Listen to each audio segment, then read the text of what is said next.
Hello, this is Deanne from Small But Kinda Mighty. Hopefully you arrived here from my blog post about how to make a story booklet. But if you didn't, then I will link to the blog post in the description box.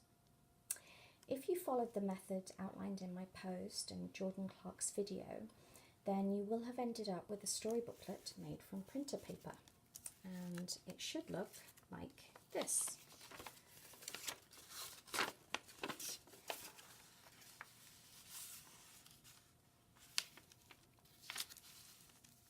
Now you can go ahead and make your story booklet using this piece of printer paper, but I mentioned in my post that sometimes I like to use the initial paper booklet as a template, and I thought it would be easier to show you how I do that.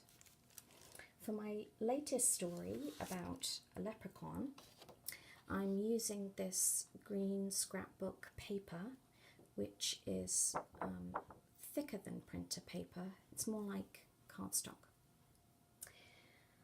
I've stamped it with gold ink, and this is going to be my background.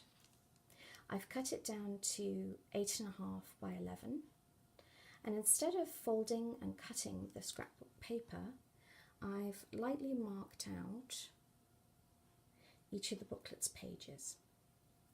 When I've finished putting together each page, I'm going to scan and print this original onto printer paper, then fold and cut the printouts pages. It should end up looking something like this. This is Valentine's Day cards that I made for my son's classmates. Using the same method, I started with some scrapbook paper, and this is the printer paper version that I ended up with, and I think it's pretty cute. So hopefully this will end up turning out as well as this one did, and I will see you back here so I can show you the final paper story booklet for the leprechaun. So this is the completed leprechaun story booklet.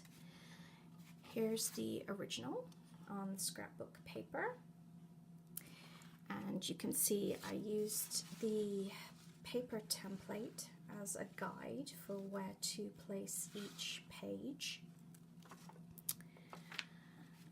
This is the paper copy, and I'm really happy with how it turned out.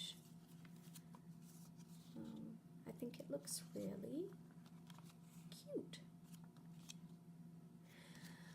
One last thing I wanted to mention, Jordan in her video suggests using a pair of scissors to make the cut in the middle of the booklet. So this one here. I am not very good with scissors, even left-handed ones, so I use either a craft knife and a self-healing mat, which is what this is here, or a paper trimmer. And I just got this Fiskars paper trimmer for Christmas from my partner.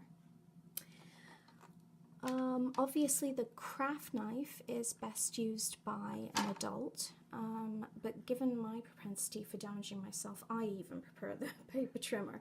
I find it's much more accurate and easy to use, and you get a beautiful clean cut. So I hope you found the video and the blog post useful. Please let me know if you did. Thanks for watching.